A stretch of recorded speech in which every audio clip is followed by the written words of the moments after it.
نوح علیہ الصلاۃ والسلام جو تھے، ان کے دور میں ہوا کیا ہے کہ ان سے پہلے جو لوگ تھے وہ عبادت کیا کرتے تھے، عبادت گزار تھے، پھر آہستہ آہستہ بزرگوں کی عقیدت ان کے دلوں میں آئی، پھر جو اللہ والے لوگ ہوتے تھے ان کے ہاتھ پاؤں چومنا، یہاں تک تو چلے گا، پھر مزید آگے جا کے ان سے دم دروس، پھر ان سے تعویذ، پھر ہوتے ہوتے ہوتے ہوتے اتنا غلو ہو گیا اپنے پیر و مرشد میں کہ جب وہ بزرگ کا انتقال ہوتا تو ان کی تصویریں بنا کے اپنے گھروں میں یادگار کے طور پہ رکھتے۔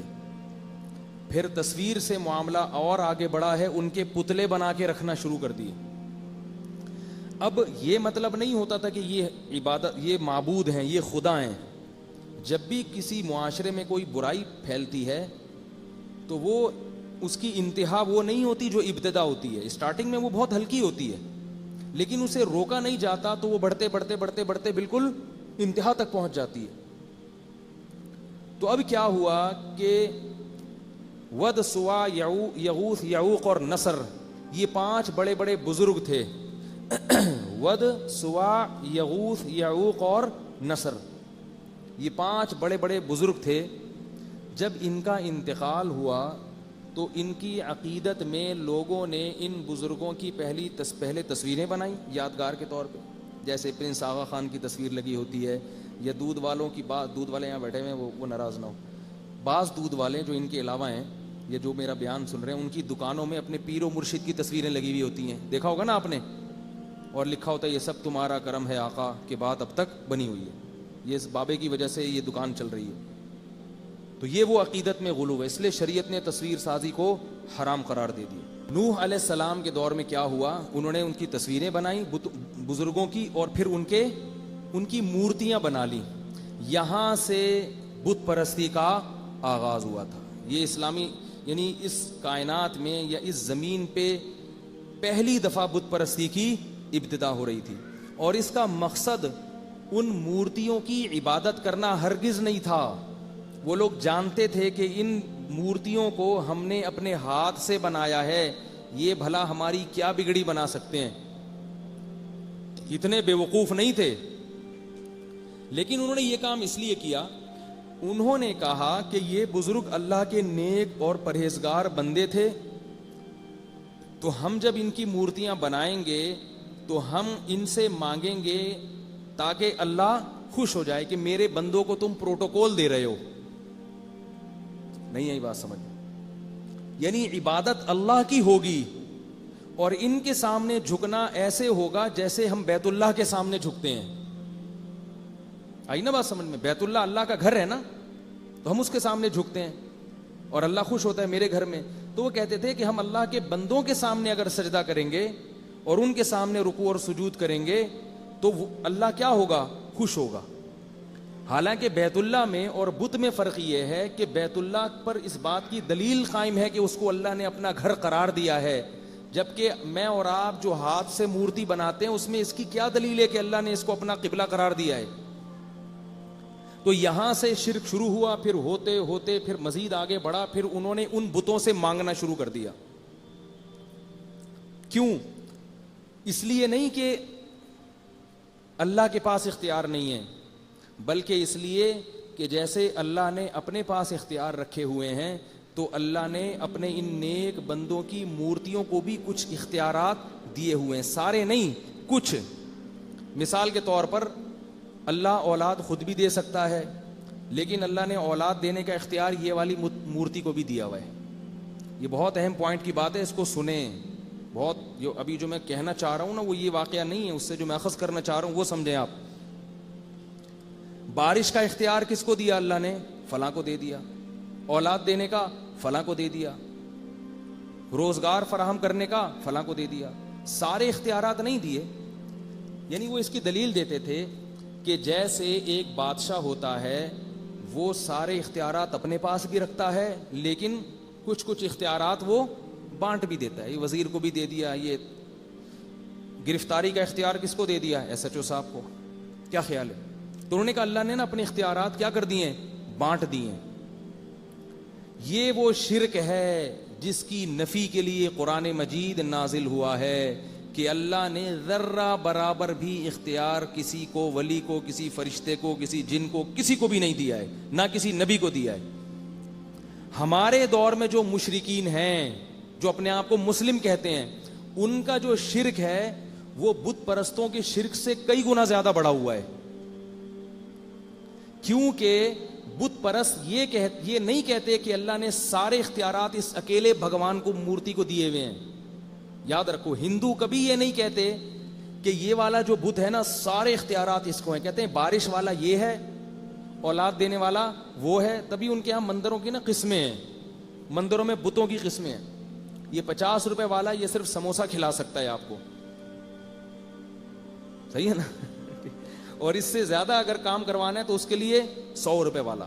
تو ہندوؤں نے بھی یہ نہیں کہا کہ ایک ہی بت کو سارے اختیارات ہوتے ہیں۔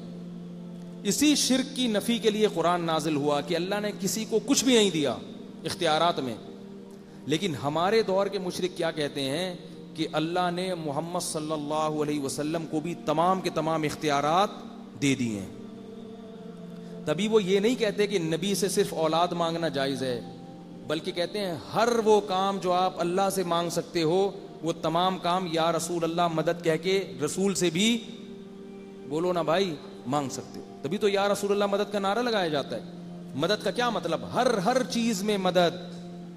کشتی ڈوب رہی ہے تو کشتی کو باہر نکالنے میں مدد، بے اولاد ہوں تو اولاد دینے میں مدد، بے روزگار ہوں تو روزگار فراہم کرنے میں مدد۔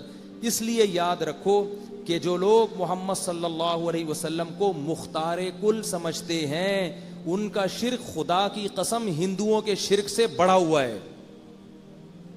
نہیں آ رہی میرا خیال ہے بات سمجھ؟ یہ توحید کا مسئلہ ہے، اس میں 2 نمبری نہیں ہے، لفاظی نہیں ہے، پوری کلیئر کٹ بات ہے اسلام میں جو بیان کی گئی ہے۔ فروعی مسائل میں تشدد جائز نہیں ہے۔ عقیدے کے معاملے میں 2 ٹوک عقیدہ ہونا چاہیے آپ کا۔ اگر اس میں آپ نے ذرا لچک دکھائی تو آپ بھی الٹے لٹکے ہوئے ہوگے قیامت کے دن۔ امام ابو حنیفہ سے کسی نے پوچھا، ان کا مذہب ہے کہ اگر کسی نے پوچھا کہ اللہ کہاں ہے اور وہ کہے مجھے پتہ ہی نہیں ہے، انہوں نے فرمایا وہ اسلام سے خارج ہے۔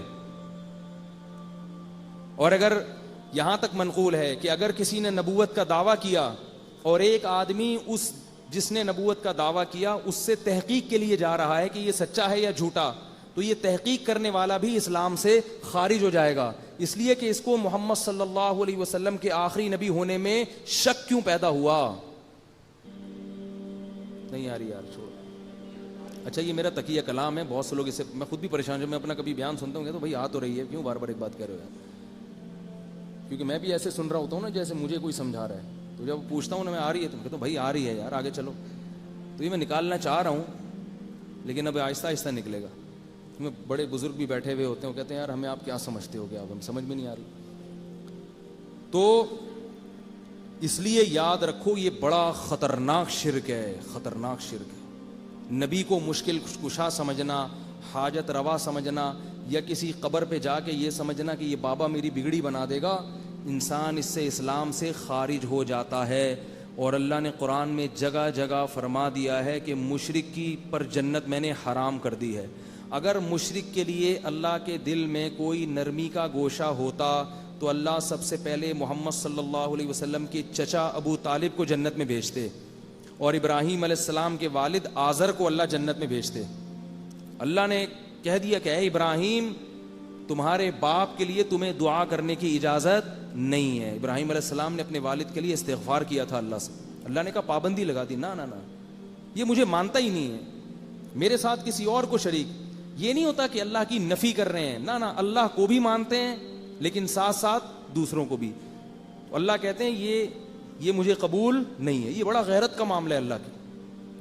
یہ بالکل ایسے ہے جیسے کوئی عورت اپنے شوہر کو کہے کہ میں آپ سے بھی محبت کروں گی جیسے شوہر سے کی جاتی ہے، اور وہ جو کلیم بھائی ہے نا، یہ وسیم بھائی محلے میں، وہ بھی مجھے ایسے ہی لگتے ہیں جیسے میرے شوہر ہوں۔ تو غیرت مند آدمی کیا کہے گا؟ طلاق دے کے بولے گا جب اسی سے شادی کر لے بھائی تو جا کے۔ کیا خیال ہے؟ یہ مسئلہ غیرت کا ہے، اس میں اللہ تعالیٰ نے مغفرت کا آپشن نہیں رکھا، اس میں اللہ تعالیٰ نے یہ بتایا کہ یہ میری غیرت کا معاملہ ہے۔ اور قرآن میں آتا ہے کہ جب یہ لوگ جہنم کی آگ میں جلیں گے تو اللہ کہیں گے کہ جیسے تم مدد کے لیے دنیا میں دوسروں کو پکارا کرتے تھے تو آج اس آگ سے بچنے کے لیے بھی انہی کو پکارو. آج بھی یہاں یا رسول اللہ مدد کہو, یا غوث آدم مدد کہو, یا بتوں کے سامنے, بت بھی انہی کے ساتھ پھینک دیے جائیں گے اس آگ میں, ان کو بھی ایندھن بنا کے جلایا جائے. توحید کا معاملہ بڑا حساس ہے, یاد رکھو, بڑا حساس. ہاں یہ ضرور ہے کہ بہت سے توحید پرست بزرگ ہوتے ہیں ہمارے اکابر میں سے, ان کی تحریروں میں کچھ ایسا کلام ہے جس میں ان کی نیت شرک کی نہیں تھی, لیکن الفاظ میں احتیاط سے کام نہیں لیا گیا, لہذا لوگ ان پہ کفر کے فتوے لگا دیتے ہیں. تو اس طرح سے کسی پہ کفر کا فتویٰ نہ لگاؤ. اس لیے ایک نیا موضوع ہے, اس پر میں پہلے کئی دفعہ بیان کر چکا ہوں, اگر میں اس پر آیا نا تو بہت لمبی بات ہو جائے گی. تو اس لیے ہم لوگ کسی کو کافر قرار دینے میں بہت احتیاط سے کام لیتے ہیں, یہ علماء کا نظریہ ہے. اب مثال کے طور پر ایک آدمی کسی کو کہتا ہے یہ مشکل کشا ہے. اب یہ لفظ تو شرکی ہے, مشکل کشا تو صرف کون ہے؟ اللہ. لیکن ہم اس سے پوچھتے ہیں کہ مشکل کشا کا مطلب کیا تھا؟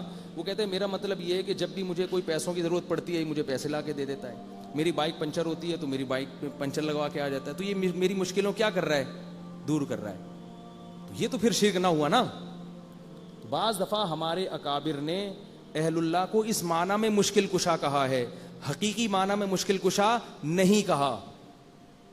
لہذا بعض لوگ کیا کرتے ہیں, ہمارے اکابر کی کتابوں سے ایسے مبہم الفاظ نکال کے ان پہ کفر کے فتوے لگاتے رہتے ہیں, جبکہ ان کی پوری زندگیاں توحید کی اشاعت میں اور توحید کی پرچار میں گزر گئیں. تو اس لیے اس میں اعتدال سے کام لینا ضروری ہے.